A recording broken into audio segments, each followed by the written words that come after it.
Tapos ang nabasa ko, sinabit kayo doon sa sabitan ng karne. Opo, totoo po yun. Bakit magkakarne ba ho sila? May freezer? Ano ba hong meron sila? Mayroon- Pahanap buhay nila? Opo, nakakatay po sila ng baboy. Ayun, nagkakatay sila ng baboy, kaya may freezer sila na upright freezer siguro, yung malaki. Tapos yung sabitan ng karne, yung gaya sa palengke, yung letter J na bakal, Opo. doon kayo sinabit. Opo, sinasabit po nila po ako doon.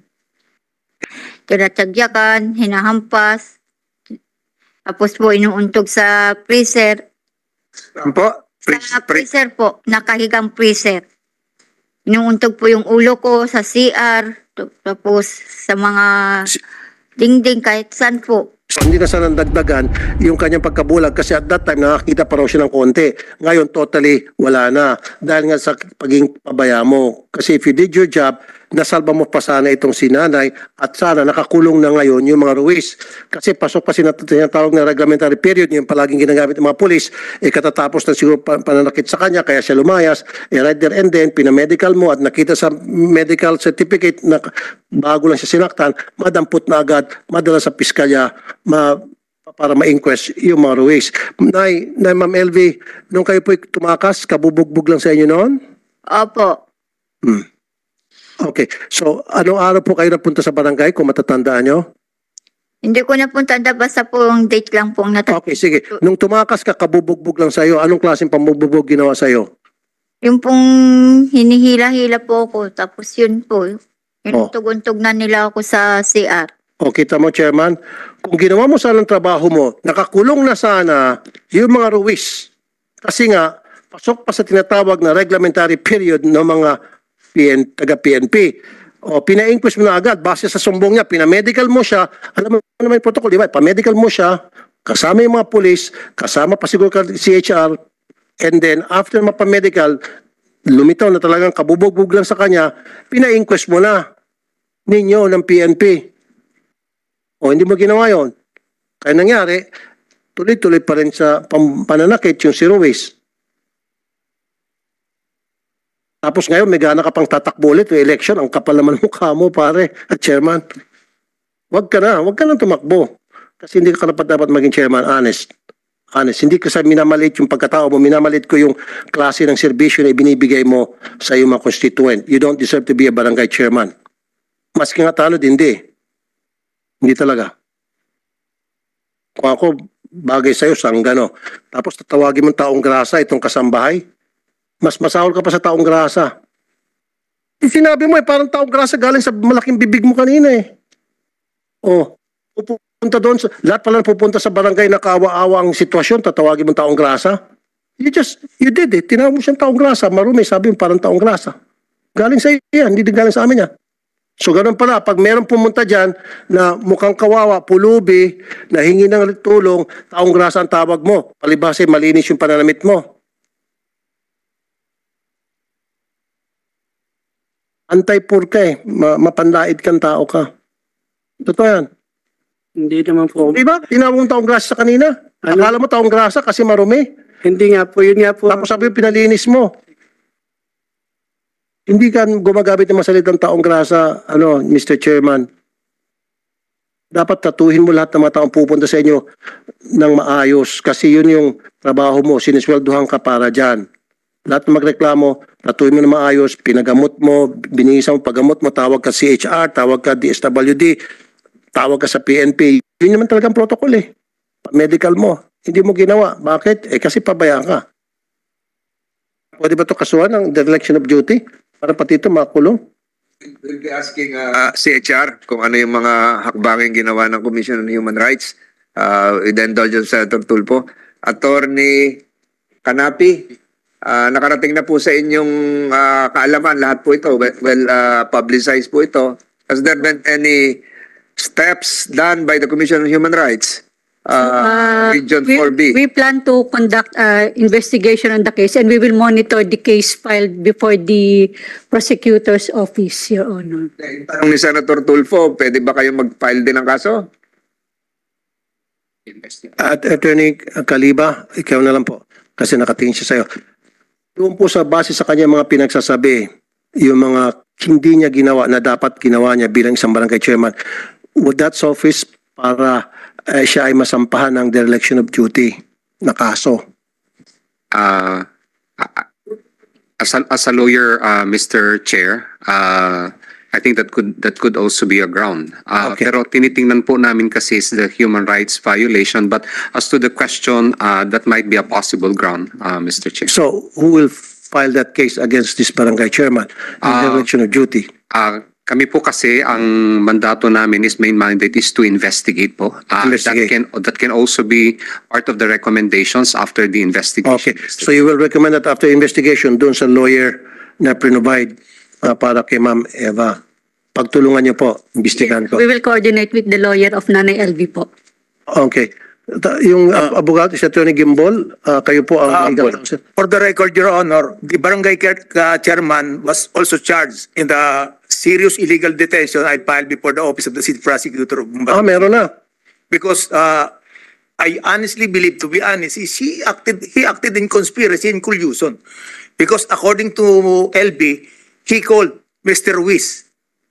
Did she hear it? Did Aling LV hear it? Yes. Na tumawag si Secretary kay Ruiz? Positively, I stated in her sinumpang salaysay, the barangay chairman, after he asked help from him, called the barangay. So ibig sabihin, hindi niya pinakawalan kaya serious illegal detention. Hinold niya. Yeah, I believe that she should be charged also for as acted in conspiracy and collusion with the Ruiz. So serious illegal detention tapos Trafficking and everything. It is up to the office of the city prosecutor to assess and appreciate whether or not the barangay chairman will be okay. charged. Sandali po, Ma'am LB, nung nandoon ka, pinigilan ka niya na para makaalis at para hintayin na dumating yung amo? Hindi po ako, hinintay lang po ng kapitan yung amo ko. Tinawagan niya po, sabi po niya, Sir Jerry, nandito yung sambahay mo, ngayong katulong mo. Pero Tapos sabi po nung kapitan na inong amo kong lalaki, kausap yan, sabi ng amo ko, huwag kayong maniwala dyan sa katulong ko, nagsisinungaling. pero hinold ka ba niya? Ba? Hinold ka niya, hindi ka niya pinalabas, ayaw ka niyang pakawalan. Ninyo po, Ni kapitan. ibinigay na po sa amo ko. Pero hindi ka niya Pagdating niya po, pagdating ng amo ko, pinasundo niya. Hindi, pero ibig sabihin, kasi papailan daw ng serious piece. Kasi Mr. Attorney Gambol, I'm not a lawyer, lawyer. Kasi pag sinabing serious piece, illegal detention, pinipigilan mo siya. Yeah. Kasi baka mamaya, mababaliwala yung kasong sasampa mo sa kanya. Nakangisi to, nanalo pa. Mr. Senator, because there are several cases filed against the respondent. One of which is serious illegal detention. Paano naging serious illegal detention? Because LB, according to the statement of LB, she was detained from 2021 after the Ruiz hit her up and bring to... Dinetain sa barangay. Yeah, no, in the house of Ruiz. And she was rescued only on June 28, 2023. Sino detain sa kanya sa bahay ni Ruiz? The Ruiz. The Ruiz. So hindi siya. Yes, but the So you cannot file serious illegal detention against him when in fact he's not involved doon sa pagdidetain sa kanya kundi mga Ruiz. So mga Ruiz ang papailan ng serious illegal detention. yes, but if there is conspiracy, all the conspirators are equally guilty. Galing-galingan mo paging abogado, sir. Mukhang medyo... But it is baka up- matalo tayo rito. But it is up to You the just prosecutor. said na you're gonna file serious physical injury. It is up to the prosecutor, Mr. Chairman, Mr. Senator, to appreciate whether or not. So ang ibig sabihin baka nag-conspire. Yes, because the mere fact that he called Mr. Ruiz that Para madala doon at pagdating doon kinulong Yes. at hindi siya makalabas, naging instrumento siya doon sa pag-illegally detained Detention. kay ma'am. Okay, so as earlier conspiracy. mentioned, all enforcers who know that the commission of crimes will be reported to the Dahil mas proper maganda kung serious illegal detention kaysa dereliction of duty, mas mababaw ang kaso ata nun. Yun na lang, siguro serious illegal detention para mabulok sa bilangguan ko. What is the status of the case There will be a hearing tomorrow at 10 a.m. in Batangas City Prosecutor. in Batangas? I believe that there is Kasama yung mga amo niya? yes, I believe that that the subpoena were already issued to the respondents, and I honestly believe also that I don't know whether the Ruiz will be Attending. arriving and submit counter affidavit. Okay. How many cases have you filed? That serious illegal detention, considering the fact that the LB was detained in 2021 at Mambukaw. Okay. Then What else? she was transferred to Batangas City and stayed there at the house of the Ruiz for 40 days because according to LB, All right. What are the other cases? trafficking, Trafficking. Why trafficking? Because he was trafficked in the house of LB. I don't, it's up to the prosecutor because the prosecutor will be the one who will assess. No, na-traffic siya. Then Explain. serious physical injuries and violation of Kasambahay law. That's the case now pending before the office of the city prosecutor of Batangas. Bakit po traffic? Bakit human trafficking? Bakit po human trafficking? Because he was exploited and trafficked in the house of De Ruiz. So, tinapik si Ma'am Eva ni Chairman No, De Ruiz. De Ruiz. Darwis. De Ruiz. At kasabot ulit si Chairman. I hope so that because there are, I believe that Tapos sabi yung bahala na si Piskal tungkol doon. yes, bahala the Maybe you need, City you need assistance of good lawyers as well. Hindi kita minamalita, Attorney Gambol. You're good, you're good, you're No good. problem. Pero siguro kailangan mo yung mga assistance ng mga iba pa mga lawyers sa CHR, Public Attorney's Office. But para once the pagtulungan niyo. serious illegal detention is filed, there is no bail recommended. Very good. Very Because good. I like the that. penalty is reclusion. Kasi kung parang shotgun case lang papayin mo, bahala si Piskal. I don't know. Medyo delikado tayo. Kasi pa sa trafficking, sinabi mo human trafficking, dahil tinapik niya. No. Uncle Ruiz. Itong siya, Ma'am LB, mukhang... The barangay chairman might not be held liable for trafficking. It is Teka, sabi mo, kasama sa mga kaso niya, human trafficking. because I earlier said if there is conspiracy, all of the perpetrators are equally guilty. Based on the statement of LB, the mere fact that the barangay chairman called Mr. Ruiz that she was there is only show that that there was communication between him and Mr. Ruiz. That's human trafficking. Yeah. So you were saying you will just leave it to the prosecutors Yes, to definitely. determine or to appreciate the pieces of evidence that you Yes, yes. presented. But the first crime that I filed is serious illegal detention with penalty of reclusion perpetua, and then No bail. it's unbailable. Just like what you mentioned earlier, Mr. Senator, that the earlier case of Bonita Baran. Bonita, the perpetrator, the employer, were convicted of serious illegal detention. Serious illegal detention and grave physical injuries? Serious physical injuries? Yes. Alright. Because the fiscal also can appreciate that cruelty as aggravating circumstances. Are you the only one who is handling the case of Manang LV? The lawyer of Senator Tolentino also entered Okay. their appearance as counsel tomorrow. So you are the main lawyer, head Yes. lawyer? Because yes, I was we live in the same, we came from the same barangay Simlong, Batangas City. That is the reason why her uncle called me to help her. All right. Chairman, isa na lang po. Nasa inyo po ang mikropono para sabihin ang inyong sinapit. Apo.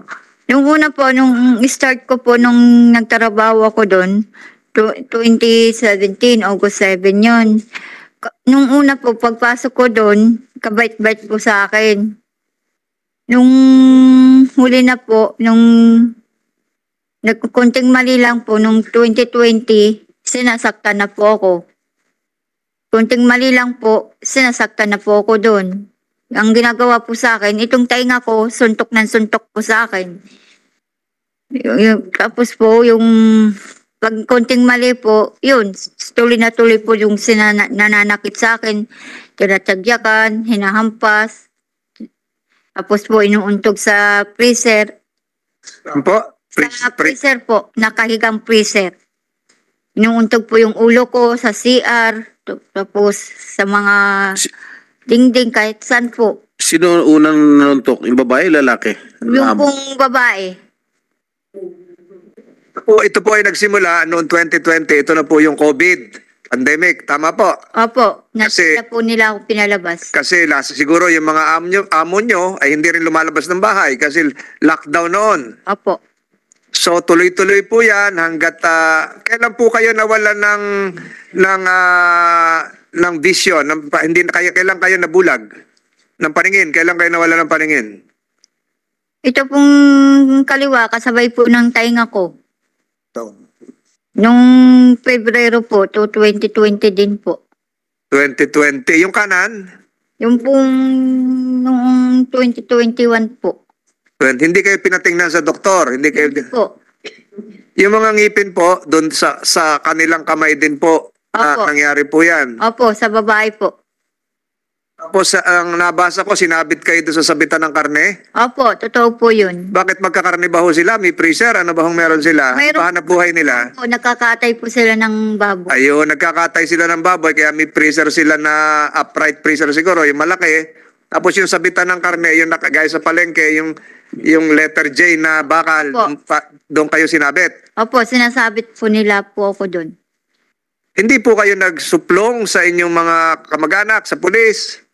Sinamsam po yung cellphone ko, paano po ako makatawag. Pinasweldo ba ho kayo? Hindi po, buwat nung nag-start po ako doon. Kahit piso? Wala po. Ilang taon kayo nagtrabaho ng walang sweldo? Para pong 7 taon na po. 7 taon walang sweldo? Opo. Meron sigurong katanungan dito. Alam nyo ho, napakahirap po nung kahit isip-isipin ko, kaya ko pa ituloy yung mga tanong. Alam ko yung nararamdaman niya, pero si Senator Padilla nagsabi na gusto niya maunang magtanong hindi kayo sumulat o hindi kayo pinasyalan din ng inyong mga kamag-anak? 7 taon hindi kayo umuwi sa Batangas. Tiga Batangas ho kayo, di ba? Batangas City. Opo. Pero Hindi. po, pinaligaw ko lang po sila dahil sinabi ko pong taga-consumption ako. Saan po? Sa consumption sa San Jose. Pero taga saan ho talaga kayo? Dito po, taga-Batangas po. Taga Batangas. Po. Tapos, ni minsan hindi kayo umuwi sa Batangas sa 7 taon? Opo. Pasko, mahal na araw, Hindi po. araw ng mga patay, hindi kayo umuwi. 7 taon, nilaan niyo po yung buhay niyo. Tumulong kayo doon sa inyong mga pinamamasukan. Opo. Oo. May mga balita pa na pinaguhubad kayo, pinagsasayaw. Opo, totoo po yun. Alam niyo ho, ayoko nang ituloy itong pagtatanong. Gusto ko magtanong din yung mga kasamahan ko. Mauna po siguro si Senator Padilla, pakatapos si Senator Estrada, pakatapos po si Senator Tulfo. Senator Padilla, pwedeng pakituloy. Chairman, Yun yung gustong kumain muna habang nandyan yung